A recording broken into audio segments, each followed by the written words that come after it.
Welcome to Small Practice Support Information Session number 63. In this recording, Justin Carty, Cian Moriarty and Pamela Connolly talk about ethics in practice and how to make the correct ethical decision.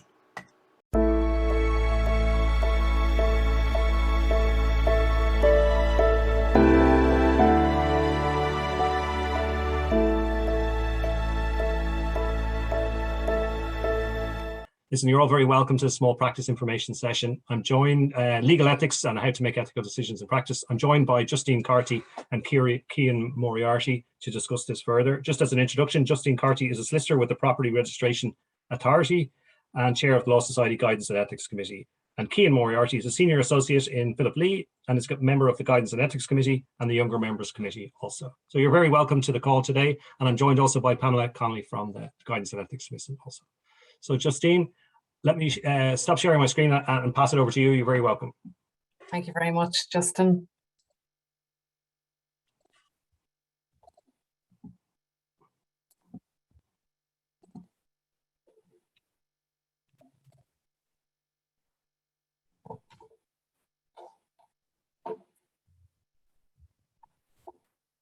Okay, good afternoon, everybody. Today's presentation is on legal ethics and how to make ethical decisions in practice.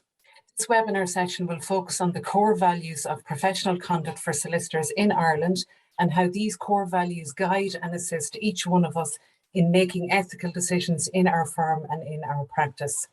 I'll be referring to the Guide to Good Professional Conduct, which is the third edition published by the Law Society in 2013. The Guidance and Ethics Committee carried out a review of the guide this year, and the fourth edition will be published later on in November or December. And it will be available on the Law Society website in PDF format, and you can also order your hard copy in the same way in which you ordered the Law Directory. So moving on, what are the core values of the legal profession? As set out in the guide, the core values are honesty, integrity, confidentiality, independence, and avoidance of conflict of interest. So honesty, a solicitor should always represent truth. The roles of a solicitor fulfills are diverse. Amongst others, we are legal representatives and we're also officers of the court. So these roles can only be fulfilled if your trustworthiness is not in doubt. You should be honest and forthright in all your professional and business relationships. Integrity. Integrity means always doing the right thing regardless of the circumstances. Don't unfairly discriminate by allowing your personal prejudices to affect your professional judgment. As a solicitor, you're in a position of trust in society, so you don't take unfair advantage of clients or of others. So moving on then to confidentiality. Any matter relating to a client's affairs or the identity of a client can only be disclosed with the consent of the client by direction of a court or to a body requiring disclosure while exercising its statutory powers, such as the Gardaí or the Revenue. But this should only be done with the consent of the client or where there is a court order. Remember, even where such a court order does exist, it is always necessary to advise the client of their entitlement to exercise legal professional privilege where applicable. In certain circumstances, the client's affairs might also be subject to the in-camera rule and also to GDPR rules. Remember that confidentiality survives the death of the client. For this reason, the client's papers or will can only be given to their executor or the LPR. Whereas in family law matters, the in-camera rule continues to apply after that death. So therefore, it's not appropriate to release the family law file to the client's executor or the LPR after death. If the family law file is required by the LPR of the client, then a court order would be required to release it. Independence. Be independent in your decision-making and your legal advice. Don't allow yourself to be restricted or intimidated in your actions on behalf of clients or restricted by clients in relation to your other professional duties. So conflict of interest. At the outset, it's worth bearing in mind the three duties that are owed to the client. First is undivided loyalty, second is confidentiality, and third is disclosure. So then it follows that the solicitor can find themselves in a conflict of interest situation where they are firstly in breach of the duty of undivided loyalty owed to their client, secondly in breach of the duty to make full disclosure to their client, And thirdly, in breach of the duty of confidentiality owed to your client.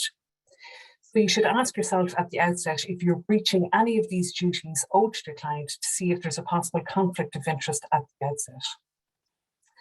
A solicitor should not act in a matter or any part of the matter where there is a conflict of interest. However, you have to be mindful that whether or not you act is a matter for the judgment of the solicitor in deciding whether or not to act based on their professional duty owed by you to your client. It's not a matter for the judgment of the clients. You should give careful thought to the matter to ensure that your professional obligations are discharged, that no conflict of interest arises, and that if there are any identified risks, they are carefully considered and mitigated. So we'll move on now to conveyancing and conflicts of interests. There are specific regulations which deal with the avoidance of conflict of interest in conveyancing matters. So the first one is SI 375 of 2012. A solicitor or two or more solicitors within the same firm should not act for both vendor and purchaser in a conveyancing transaction. But of course, there are certain limited and defined exceptions set out in the regulations. One of the exceptions includes the voluntary transfer of a family home or a shared home to the joint tenancy of the owner and their spouse or civil partner. Just remember that this exception only refers to a family home or a shared home. So if spouses or civil partners come in to instruct you to transfer, for example, 10 properties from one sole name into their joint names, you're only permitted to act for both parties in relation to the transfer of the family home or the shared home. You're not permitted to act on both sides in relation to all the rest of the investment properties. There's also other exceptions covered by this regulation, such as transfers between associated companies, transfers affecting trusts, and transfer between qualified parties.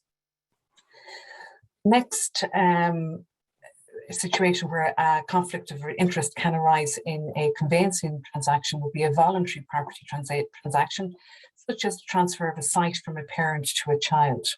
A solicitor cannot act for both parties, and they also cannot refer one of the parties to another solicitor for independent legal advice and continue to act for both parties in the execution and completion of the documentation. I do know, and I am familiar with transactions such as the voluntary transfer from a site to a parent. The parties might elect not to have separate legal transaction or legal representation, and in those circumstances where one party is not represented by a solicitor, there's no prohibition on you from acting in the transaction, but you should proceed with caution and undertake no work on behalf of the party who is not legally represented. Other prohibitions in conveyancing matters include a prohibition on acting for a borrower and a lender in a commercial conveyancing transaction. You're also prohibited from giving a relevant undertaking as defined in the regulations. And then you're also not supposed to give an undertaking, but there is an exception provided that the solicitor's liability does not exceed €75,000. So we'll just look at when can a conflict of interest arise in practice.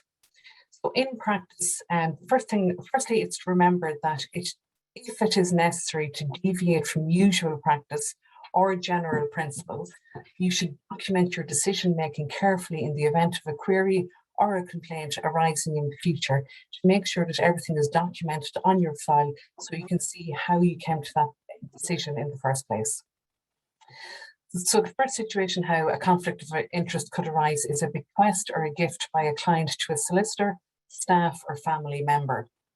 Where a client intends to bequeath under their will or to make a gift by deed to the solicitor drafting the will or deed, or to a partner, staff member, or other member of the family of that solicitor, then the solicitor should not act and advise the testator to consult another firm. Conflict of interest can also arise in drafting a will for parents. If a parent asks their child, who is a solicitor, to make a will, there is a potential for a conflict of interest. For example, you mightn't think that there is a conflict of interest where the estate is to be shared equally between the children. However, there is potential for conflict if one child believed they're entitled to a larger share in the estate, and then the solicitor child who drafted the will exercised undue influence on the parent. Best practice would be to recommend your parents to consult a different firm to draft a will, but if the parent insists that you draft a will, you should proceed with caution. Similar considerations may apply to the drafting of wills for other family members, so always proceed with caution in these circumstances.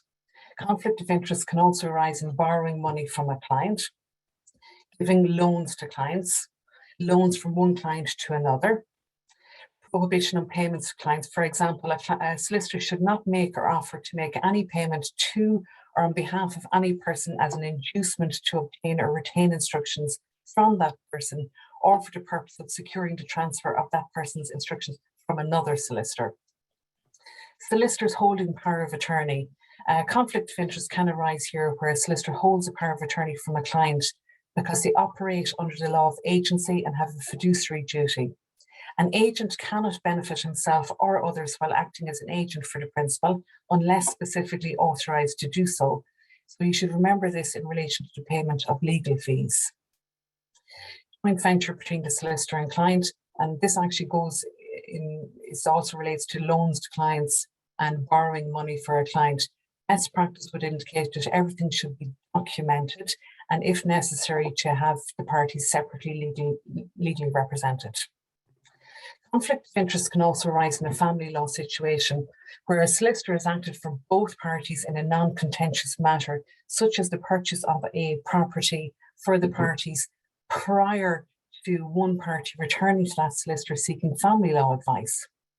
So before you agree to act, you should satisfy yourself that you're not in possession of any information gained within the prior solicitor-client relationship when you bought the property for those clients, which could create an unfair advantage or the perception of an unfair advantage, and then you should consider whether or not it is appropriate to act.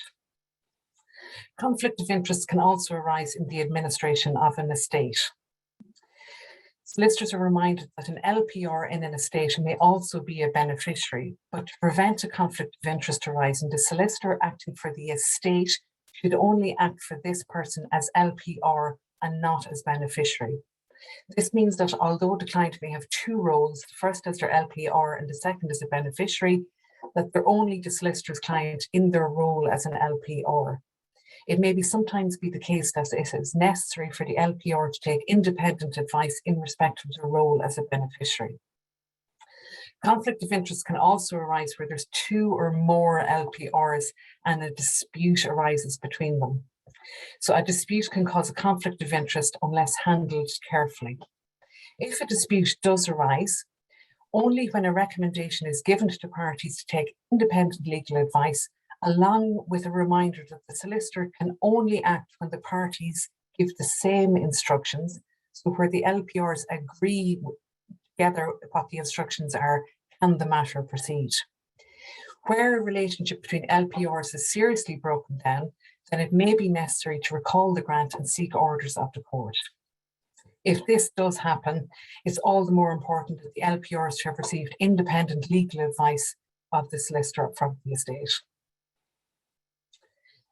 So, of course, when you are administering an estate, it will be necessary for you to engage with beneficiaries during the course of the work in taking out the grant and the distribution of the estate, for example, when you have to write to beneficiaries to let them know that they've received a bequest or that they're taking a share in the estate, and then you ask them for information regarding, for example, their tax implications.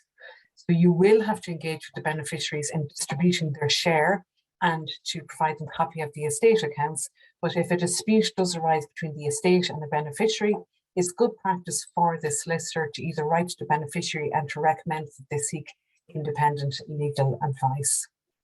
So finally, if you do find yourself in an ethical dilemma, help is always available, and the first source of information and help is the Guidance and Ethics Committee run a helpline. The number is there on the site, and just ask for the committee secretary, and Pam has kindly joined us on today's webinar, so she will take calls from this helpline and then direct them to the relevant member of the committee. Guidance and Ethics Committee practice and guidance notes. There's a solicitors helpline run by the DSBA, various committees in the Law Society or the DSBA. Remember that if it is necessary to deviate from usual practice or general principles, You should document your decision carefully in the event of a query or complaint arising in the future. Finally, and to conclude, always remember the core values of the profession, which will guide you to make ethical decisions in practice. So at the outset, we went through these. The core values are honesty, integrity, confidentiality, independence, and avoidance of conflict of interest. So that's me, and I'll pass you over now to my colleague, Cian Moriarty, to take up. Thanks a lot, Justine. That was great. Thanks, Justine. Good afternoon, everyone. So the focus of my take and input onto this will be in relation to, I suppose, what we would call the soft skills around ethics, and particularly ethics in the workplace, and obviously in the solicitors firm in particular. As a member of the Younger Members Committee, the focus of what I'll say would be around young members, but actually I think that the dynamic in relation to younger members is true of solicitors at every level of experience, and also it's true in terms of our relationships with legal secretaries, colleagues, support staff, etc. So I think there will be a lot in here for everyone. But I want to start off with this as just a scene setting slide. This is a piece of research that was carried out in 2007. It was carried out by a professor in the United States called Phil Gardner, but basically it was a survey of a cross-industry survey of workplaces, and they were asking employers what did they find were the top 6 reasons why new college graduates and new hires were getting into trouble in the workplace, and the top reason in 2007 was unethical behavior at 28%. And you can see there that was quite a significant bit above the second reason, which was lack of motivation at 18%. And what's even more interesting about this, and I realize 2007 is quite a distance away from where we are now, but a similar survey was carried out in 1992, and unethical behavior didn't feature at all as one of the top reasons why new employees were getting into trouble. And so I think that is significant. Like, unethical behavior is becoming a more prevalent and more significant problem, and there's a number of reasons for that. Phil Gardner talks about increased use of technology and things like that, but I think it's important to remember that even though some of our junior colleagues will have gone through Blackhall, when they qualify, they don't come out having developed good judgment. It's a lifelong process, but we all have a role in helping them to develop that. I'm going to turn now to look at some cases. These are UK cases of newly qualified solicitors being struck off. And I know from my own experience when I was training and afterwards, you'd kind of pick up the Gazette of a day and you might flick to the back page and look and see who got into trouble in the last month. And you would say one of two things. You'd say, Jesus, I'd never do that. Or else you'd say, well, there, but for the grace of God, go I can see how that could happen to anyone. But when we look at these cases, we'll see that actually there was a lot going on in and around the individual who fell foul of the regulators. So newly qualified solicitor struck off for backdating a legal aid form. Essentially, this was a newly qualified guy. He was doing some legal aid work. He never got the form signed in time. He then tried to forge the form by putting a different date on it. He messed up the backdating. He tried to change it again, and it started to unravel from there when the form became unusable, right? And of course, we would say, well, no, I'd never, do something like that. But what's interesting is what he said to the Solicitors Disciplinary Tribunal in the UK when this came up. He said that he was placed under an untenable level of pressure by the firm, undertaking approximately half of his training contracts whilst his supervisor was on maternity leave. He also claimed to be effectively the only senior inquest lawyer in the firm during this period, with no day-to-day supervision available, and was left to supervise another more junior trainee and to train and supervise a paralegal in the department. So essentially, he was saying, like, I was under so much pressure that I couldn't cope, and I made this mistake. I then tried to cover it up, and this is what's happened. All right. Obviously, we can see how we all would have a role in relation to that situation if we had a senior role in that firm, or if we were a colleague of that young man. The next one, a young whistleblower. Again, very, very basically, she had obviously taken, this solicitor had obviously taken up a training contract in what was quite a questionable firm. They were falsifying bills, misappropriating client funds, and misleading the regulators. The partners in the firm were also struck off, but she blew the whistle 2 months after she qualified on the firm and thought that she was doing the right thing in that case. But when they said to her, no, you also were complicit in the dishonesty and you went along with it during your training contract, we can't have that. She said to the disciplinary tribunal, whenever I questioned what they were asking me to do, the partner would say I could be replaced easily, and there were hundreds of law graduates desperate for training contracts. I was trying to leave, but was told by recruitment companies that not completing my training contract at the firm would be frowned upon by other employers. I was between a rock and a hard place. So again, there we can see the sorts of pressures that she felt she was under. And of course, looking at it from the outside, we would say, well, I would never do that. But again, there's a role there for all of us in that, in terms of not obviously running what was clearly a very, very questionable practice, but having an open door policy, for example, and saying, well, look, if you make a mistake, come to me, tell me you made a mistake. Don't hide the file behind the radiator. I'm available. Let's talk about it. And again, you'd say the same to your support staff. I'll leave you with one more case of another solicitor who was struck off after recently qualifying. She was only with the firm a couple of weeks. She was asked to do a piece of work. She took the papers home. She fell asleep on the train. She left the papers on the train, forgot them, and those papers were never seen again. Client confidential documents, medical records. She went in the next day, and instead of confessing what had happened, she said, oh no, I left the papers at home. And it wasn't until a week later that she finally came clean to her managing partner and said, look, this is what's after happening. And actually those papers are lost and irretrievably so. And those papers never turned up. The solicitor's disciplinary tribunal found that it was the element of dishonesty was unacceptable on her part, and that there was no excuse for that. She said, she told the tribunal that she had little coherent recollection about the days immediately following the loss of the briefcase, and she described the days after that date as the darkest of her life. She barely ate, slept, or showered. The respondent said that she also drank alcohol to excess in order to block out the event. At the lowest point, the respondent said that she had resorted to drinking bleach in an attempt to end her life. The disciplinary tribunal said that her mental health situation should only be given limited weight, and that the dishonesty in the case warranted being struck off. Now, that case is being appealed, and it's actually being appealed on a pro bono basis by barristers in the UK who felt that that decision was too rigid, too severe for the situation. But again, there you're looking at an individual who felt that she had nowhere to turn. She couldn't confess to her mistake immediately, which of course is what she should have done. And I think, again, as colleagues, there's a role there that we have to play in terms of emphasizing the fact that mistakes happen. Of course, we're not in the business of making mistakes, far from it. But when they do happen, please come and tell me. Please discuss it. And if you're working as a sole practitioner, pick up the phone to the Guidance and Ethics Helpline. There are supports there, as I say, for solicitors at all levels of the profession. I want to look briefly as well at two much more recent surveys, because I think they are going to it's data to show what sort of workplace we're going to have going forward. One is called the Luminance Report. It was carried out in October 2020. It's a UK survey, but this is specifically of the legal industry, and it's to do with remote working. And that survey found that 56% of trainees felt that they were unable to cope because of the stress in the last few months. By comparison, only 10% of lawyers aged 55 to 64 had experienced similar problems. One unnamed lawyer explained, working from home is not too difficult at the senior end as lawyers act independently, but junior associates and trainees have struggled a bit more as they require support and supervision from the more senior lawyers. And this can be very difficult to do remotely. And one trainee solicitor said, trainees are waking up early in the morning to log onto computers to be with demand for work, which does not stop until late in the evening.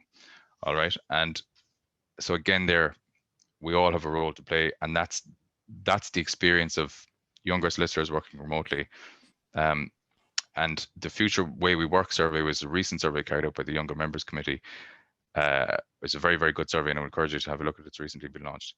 That found that remote working is going to be an ask and a requirement of solicitors going forward. And so this is something we're going to have to build into how we do things. So I just want to leave you with some of these points. Almost no one sets out to do something embarrassing, wrong, unethical, or illegal. And I hope that you would all agree with me, of course, that's true. Strategies mean to go on, prevent significant or repeated incidents in the future by preventing the first offence now. So in that I'm talking about, let's try and help our junior colleagues to start off on the right foot, but also our peers to do the right thing and not to fall into that trap of doing it once and then thinking it's okay to do it again. Don't forget the stresses your colleagues are under, financial work, etc. Study, it's not easy. Again, we've seen there, you know, young solicitors going before disciplinary tribunals in the UK saying, I was under an untenable level of pressure, what could I do? Or I was under pressure from recruitment companies and I didn't know how I would be able to manage if I did the right thing in this circumstance, you know.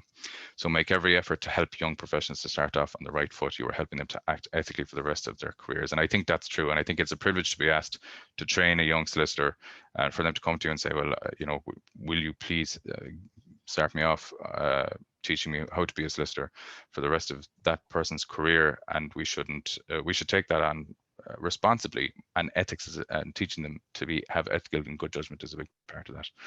I'll leave you with this final slide. When those around you are committed to ethical conduct, that's contagious. So is the reverse. And I think that is very, very, very true.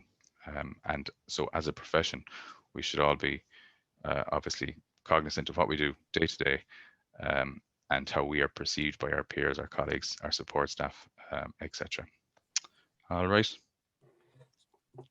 So thanks, Cian. And we'll take any questions that people have on the chat. So we have a couple of minutes for people to ask questions. So if anyone wants to ask us a question, now's the time. So maybe back to you, Justine, again, just about the actual updated guide. It's coming out in November, is it?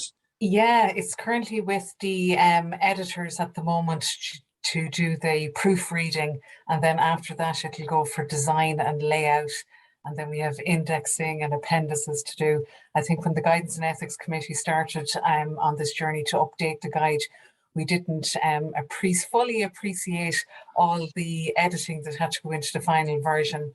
So it's currently at the editing stage, and it's hoped then to launch the guide. Well, it's hoped to get it, I suppose, to the next stage by the end of November, and then to launch it in December. And then, as I said, as part of my presentation, the guide will be available on PDF format. And then if you want a hard copy of it, you just have to request it in the same way that you ordered the directory. And just picking up on a point that you said, I just think it's so important to lead by example. And no matter what stage you are in your firm, to lead by example, because your behavior will be copied and followed.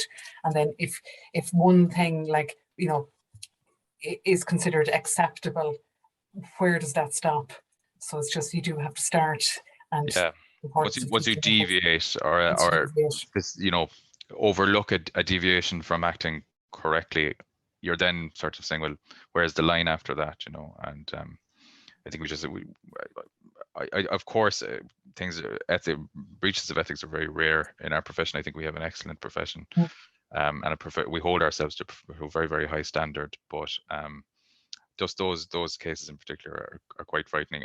But what they do demonstrate is that those sorts of things are avoidable. I think they are avoidable, right? And those newly qualified solicitors didn't set out to make those mistakes, you know. So I think I don't think anybody sets out.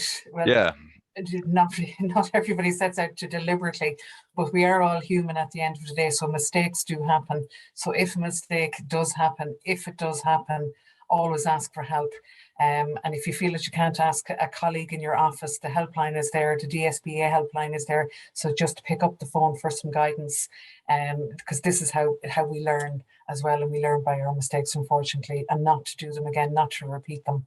Yeah, and I think the Guidance and Ethics helpline in particular is a brilliant resource for sole practitioners. If you don't, or if there isn't someone in the office who you can just pop into the next room and say, what would you do here, or what do you think of this, that helpline is there. So yeah, we take that on a kind of a roster system, that we have a monthly roster where the solicitors on the committee, all on a voluntary basis, would be assigned on a particular month to return calls and to provide guidance.